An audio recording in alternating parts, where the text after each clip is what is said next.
and gentlemen, my name is MC OJB, they call me the pastor of comedy. You are watching Factory 78. Don't be late.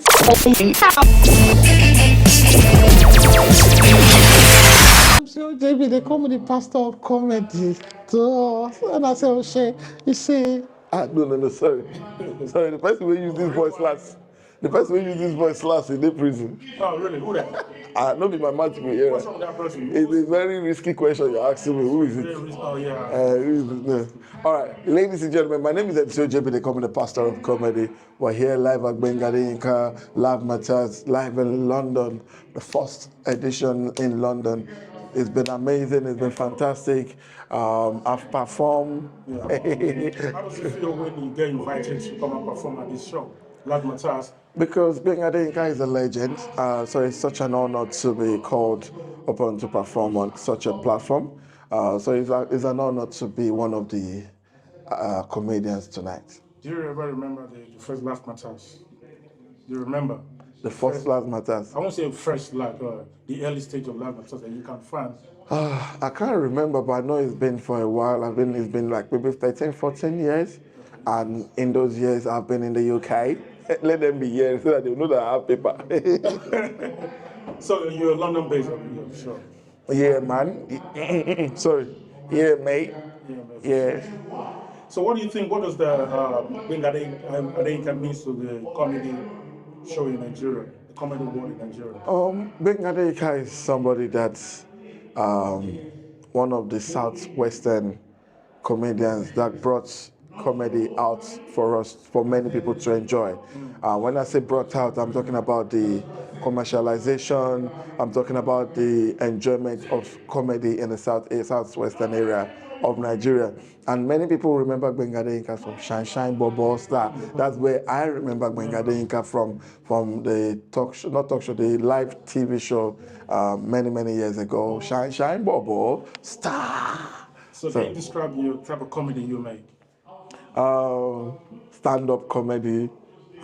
When you say it's not looking like somebody is in a immigration question, what type of comedy do you make? I do stand-up comedy, and sometimes when the crowd is very calm, we can do sit-down comedy. We can do bedroom comedy. Like a Komos comedy, like a naming ceremony comedy. Naming ceremony comedy. Naming ceremony comedy. Who wants to laugh? Is it the newborn baby that wants to come and say, oh yeah, come and do that? My brother. So if you're asking if I do MC jobs, yes, I do MC. So for events, birthdays, weddings, concerts, seminars, I do all of that. That's where the name MC OJB comes from. So for those of you that are watching, in case you need MC, yeah, because without the advertisement, holla at your. So for example, would you like to see a comedy club built in Nigeria, like just for the comedy? The reason I paused is because there's a lot of comedy clubs in Nigeria currently, but I think what you're saying is if we have an industry for comedy club, there's no industry per se for comedy club. I don't even think there can be an industry for comedy club, but there's an industry for comedy. At the moment, a lot of comedy clubs are springing up in Lagos, which is now, they've kind of now watered down the strength of comedy club, because comedy club is meant to be like the underground where you go and rehearse your jokes, rehearse your materials and all of that. So if you're asking for an industry, so if you're asking for an industry to be to be managed properly, I don't know, maybe if we have one or two big ones that is recognized, that is not particularly owned by one person. Because the ones we have right now, they are owned by individuals. So if you have a company that can own a comedy club, that can raise people from that. So yeah, I think that will be a good idea. Yes. Okay, great. So what does it mean to be a stand-up comedian? But nowadays we have a lot of skit makers doing stand-up. Yeah. So one of the difference between a skit maker and a stand-up comedian is the skit maker gets chance to do retakes. Skit makers get chance to sit back, watch it, take it again, sit back, watch it. They also get chance to rehearse it. Or not that we don't rehearse, but for stand-up, wherever you've rehearsed, once you're on stage, the light is on, action, no retake, no comeback. Whatever you do is what you've delivered. You fuck up, it's done. You understand? That's the major difference. Daddy, are you silly? So have you ever used somebody else's jokes before? On the spot? When you're coming up? Yes, when I was coming up, yes. I grew up listening to a few of them, and sometimes, as much as we try to learn originality, if you've watched someone as a model or someone you love their kind of comedy, you will definitely find yourself when you're stuck.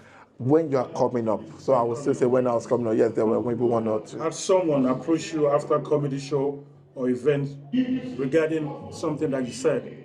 Anybody ever approach you like, yo, Yes. that thing you said? Yes, and it really, really helped me. I used to do a bit of raw jokes before. I used to do a bit of some naughty jokes back in the days. And I remember there was one time I was approached by a lady I can never forget. It was at Loughborough University. I was funny. People laughed and laughed. But I've done a lot of jokes about women and different parts of women and all of that. But that's dangerous nowadays. Man. Yeah, nowadays. But then it was fine to do. So there's a lady that approached me and said, what if your mother was in the crowd? Huh? The woman said to me, what if your mother was in the crowd? How would you think she would feel? And she said it in a loving way, in a corrective way, not in an attacking way. So she kind of just said, yes, you're funny, but there's sometimes you have to be careful. Is it in Nigeria, in the UK here? In the UK, yeah. So she just advised me. So instead of taking it personal, on the spot, I was like, I beg, come on, Joe, haters. But in my mind at the same time, I took on the criticism and I worked on it. And that was the last time I did those type of jokes. So comedian needs to be a little bit cautious when it comes to this type of thing. Yes, and also be ready for strategic criticism. Don't disrupt. Don't take it personal. Don't take it personal, yeah. It helps you to grow. So how has social media affected the art of comedy compared to the traditional comedy? Social media has, like I always say to people, there's an advantage and also there's a disadvantage. Advantage is the fact that it has opened the market to more people. Disadvantage is the fact that it has also kind of watered down. It has also kind of watered down materials, because sometimes once you post, people want you to post your material, but at the same time, the moment you post it, a lot of people get to see it, and so either somebody else uses it, or if you want to use the material, somebody, I don't hear that joke before. Now you do it for so place. So yeah, but again, there's an advantage in the sense that it opens up the market. Yes. We are more reachable. We can reach more people. Yeah, like I said earlier, a lot of skill makers are now trying their hands on stand-up comedy. Do you support that trend? Or is that luck? The truth is, some of them that I've seen started as a stand-up comedian, and I use the word some, very few of them. Okay. The ones that were not stand-up comedian and want to try doing stand-up, they've later come to realize that stand-up no be beans. No, it's fine. The social media landscape in Nigeria or in the world right now is so chaotic. Do you think government should kind of regulate it a little bit? You know, the way things are going now is just getting out of hand. Especially in Nigeria. The problem I have with that is, where do they draw the line? You understand? If we're going to regulate, yes, social media space is very toxic now, but if we're going to regulate it, where do we draw the line? Do you understand? So it's a very sensitive topic. As much as I would want people to use their brain, because I think there are some people that just think, social media, I can talk anyhow. Say anything about it. And maybe a way to regulate it, maybe social media, maybe Instagram or all the social media people, they should be putting people's address and location on their profile, so that if you talk anyhow, we don't come look your profile and say, hey, we'll meet for outside. Well, yeah, it's a very toxic environment, so we just have to be careful. And then the new thing in Nigeria, the government's banning, arresting those who spray money. That's going to be tough, bro. My brother, now so God take help stingy man, no. Stingy man, we don't get money to spray before. Imagine, thank God. Now, once you reach party, we just say, hey, yeah, and I be one spray. But beware of the FCC. But in all seriousness, I think the government they know what they're doing, and also it's been long coming. We need to respect the naira so that the naira can gain value. Yes. But I just don't want them to be fishing people, picking people. I think what they've done in the last two people that we've heard about is to try and pick some top people so that people can understand that this law is going to be enforced. And if we can enforce it, it helps people to understand that we're trying to value naira so that our currency can grow as well. So yeah, it's not a bad thing, but again, it don't help people. But comedians, we are complaining as well. I think one of the lessons we're trying to even now do now, we want to start training people how to spray without spraying.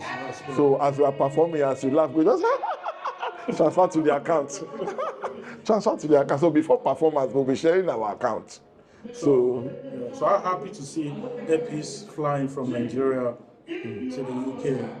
And then what advice do you have for people you support? Fortunately, I flew in with Epis this morning. Oh, really? Yes. Oh, right. So you landed from Nigeria? I landed this morning, and it was a great experience. And the deal was okay?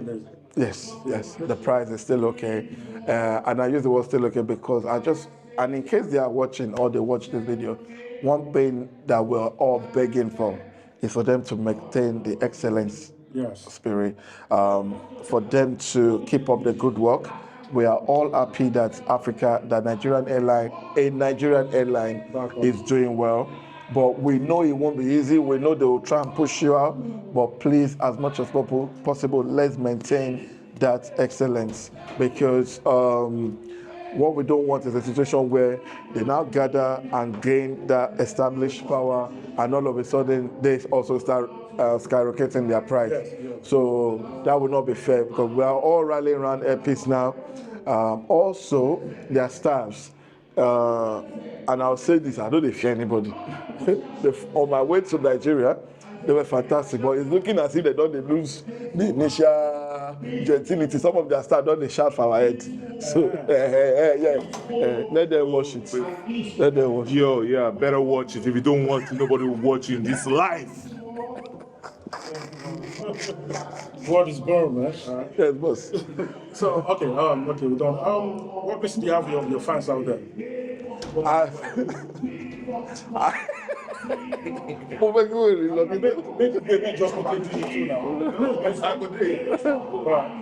So to my fans, I want to say, first of all, thank you very much for being a lover of MC OJB brand. You guys have been fantastic. All I'm going to say to you guys is please keep following me on Instagram, on YouTube, on all social media space. There's more to come. There's a lot we've got in package. Apart from the comedy shows, we have lots of video coming up. We have performance from last shows that we'll be posting very soon. So keep watching, keep supporting MC OJB. He comes outside the campaign for presidency. OJB for president. For president. Emi Loko.